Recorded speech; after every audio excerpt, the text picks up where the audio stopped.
Au final, je suis rentré chez moi. Enfin, j'étais chez moi. Ah, c'est tombé. Pourquoi on voit rien sur la vidéo?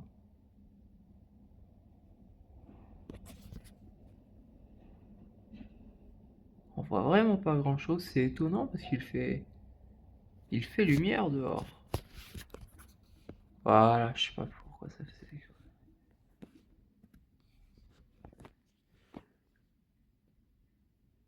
Ah, je sais comment je vais mettre mon téléphone. Regardez.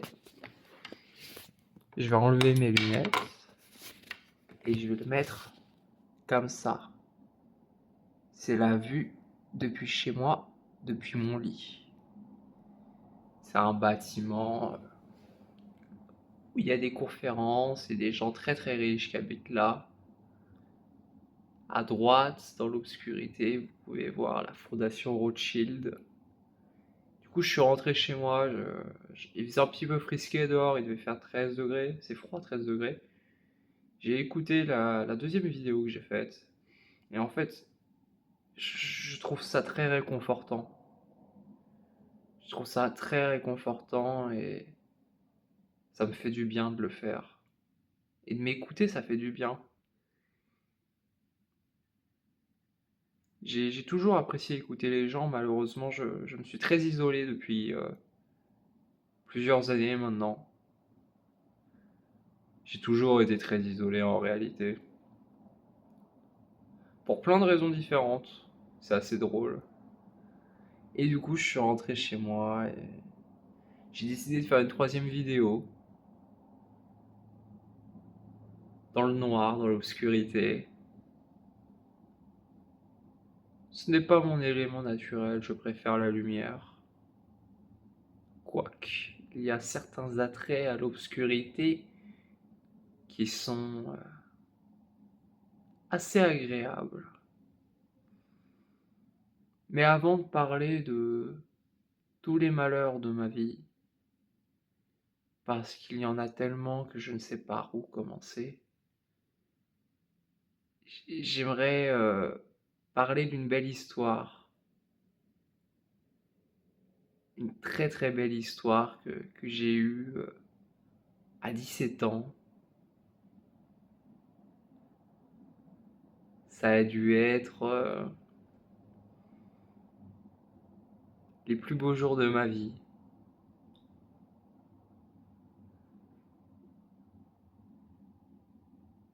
Je vais pas raconter ça comment, et je me suis retrouvé sur le chemin de Compostelle, un truc sacrément con que je déconseille. Et après avoir parcouru des centaines de kilomètres du haut de mon 17 ans, j'ai rencontré une demoiselle, une femme, une Charlotte, qui m'a marqué parce que ça a été la première femme avec qui j'ai été intime et le souvenir que j'ai à son égard est intarissable. On a marché, on se, on se croisait de temps en temps sur le chemin de Compostelle. Et puis, ce qui est marrant, c'est qu'en moyenne, je devais marcher 35 kilomètres par jour. Elle devait marcher 25 kilomètres par jour. Et la première fois que je l'ai croisée, tous les jours suivants, j'ai commencé à marcher 25 kilomètres tous les jours. Bien évidemment, j'ai fait comme si de rien n'était. J'étais malin. J'étais un petit enfant savant. Et à force de la croiser, on a sympathisé.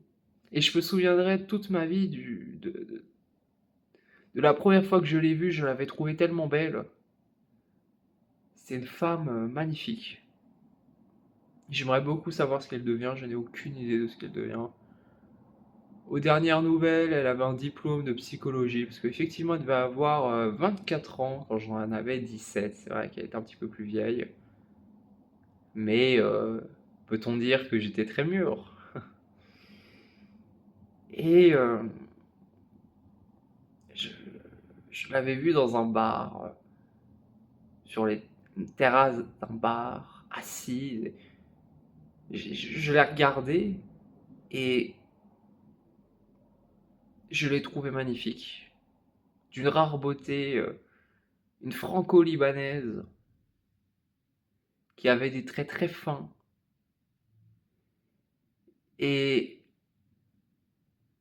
j'ai eu cette chance infinie de voir son regard. Et lorsque l'on s'est croisés, j'ai dévié les yeux par crainte de sa beauté. Et je l'ai croisée suite à ça quelques fois. Et j'ai eu la chance de sympathiser avec elle. Et je me souviens, j'avais acheté un paquet de bonbons. Et je lui en ai proposé un. Et c'était un bonbon Haribo acidulé. Et elle a dit ouais, ok. Je lui ai tendu le paquet.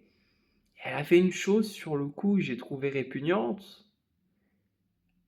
Elle a pris le bonbon, elle l'a gobé comme une grande fille et elle s'en est léché les doigts parce qu'elle avait un petit peu de sucre sur les doigts. Et j'ai trouvé ce comportement assez écœurant, mais au final, j'y repense avec une grande nostalgie.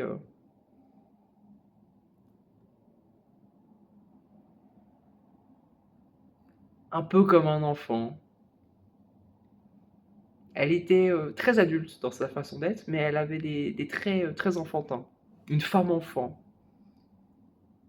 Et on a marché quelques kilomètres ensemble, on a fait la discussion. Et à un moment, elle s'est arrêtée devant une écurie, c'est pas une écurie, un haras. Et elle a commencé à appeler les chevaux. Euh, et je lui ai dit, bon, bah, on se recroise tout à l'heure. Parce qu'en plus, je savais qu'on allait dormir au même endroit.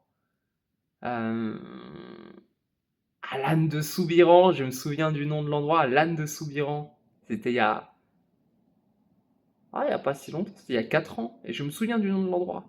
L'âne Soubiran. Non, c'était il y a 3 ans. C'était l'été de mes 17 ans. Et là, c'est la fin de l'été de mes 20 ans. Été qui était très triste. Mais c'est pas grave, parce que je pense à Charlotte. Et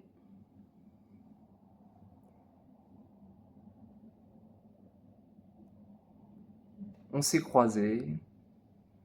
Et puis on a continué de se croiser quelques jours comme ça. Et puis un matin, j'ai trouvé une excuse pour partir avec elle et on a marché toute la journée ensemble. Et on est arrivé chez Marie, quelqu'un qui est devenu mon ami. Peu de gens peuvent devenir mon ami, mais force est de constater que Marie est devenue une d'entre elles. À Lecetoa, à Arambels, une toute petite communauté de quelques maisons. Et on a dormi là-bas.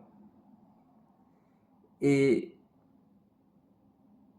le matin, elle est venue me réveiller.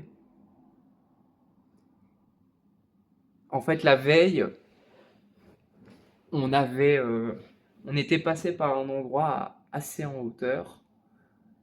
Et quand on est arrivé au gîte, quelqu'un nous avait dit que le soleil était très très beau quand il se levait.